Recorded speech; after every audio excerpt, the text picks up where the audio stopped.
Our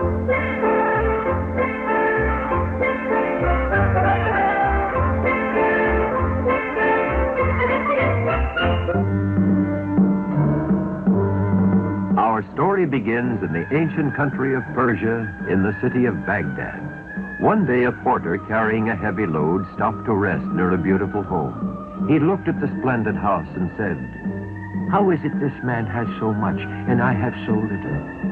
Why is he so fortunate and I so unlucky?" The porter did not realize someone was at the window above him. "Bring me that man." Two servants seized the frightened porter.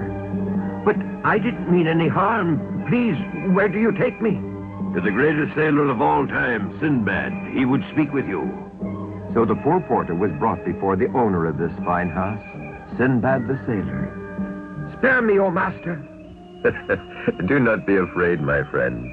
I heard your remarks as you rested, and I would like to tell you a story. A tale you will never forget. Please be my guest and feast with me while I tell you of my adventures. As a young boy, I was very poor, but I was determined to search for my fortune. I decided on a sailor's life and signed on as a deckhand on the Golden Fleece. She was the most beautiful and fastest ship that ever outraced a pirate craft. I sailed for many years, learning the business of shipping and trading, waiting for the day when I would own my own boat. One day, we were caught in a typhoon and blown far off our course. A giant wave washed me and two companions overboard. We clung to a log for a while, but soon we were separated in the storm. Then, night fell over the violent sea.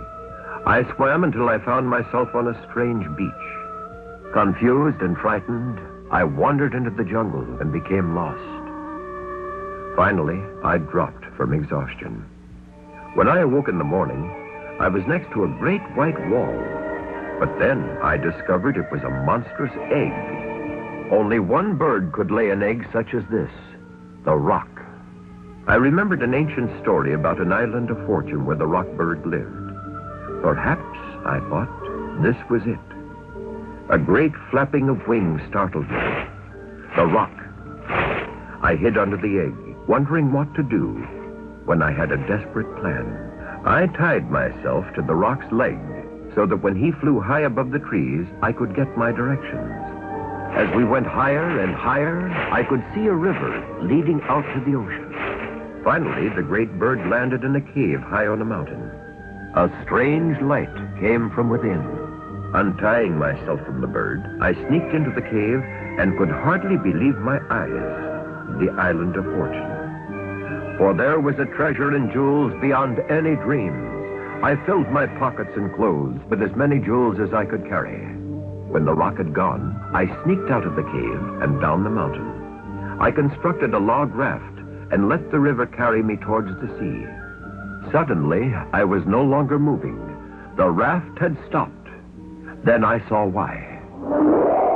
A monster 20 feet tall had grabbed the raft and was lifting me up in the air.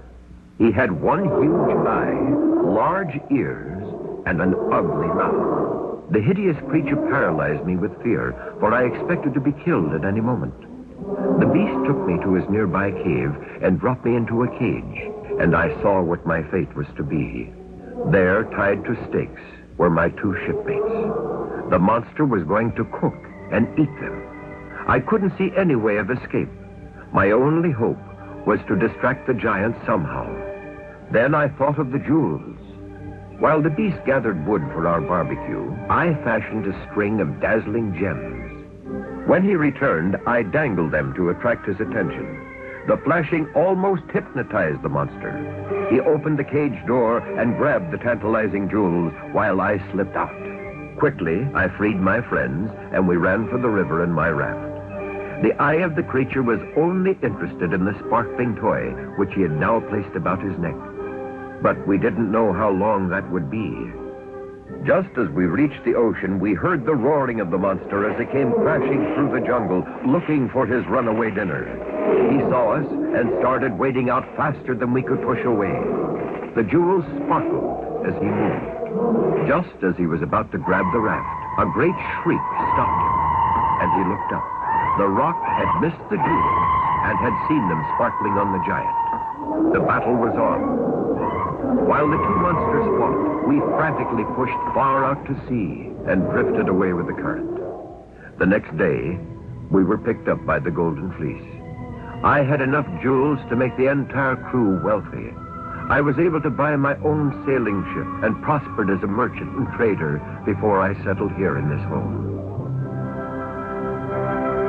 And so, friend, you see, I earned my fortune in a great adventure. For listening to an old man's story, I present you with a gift.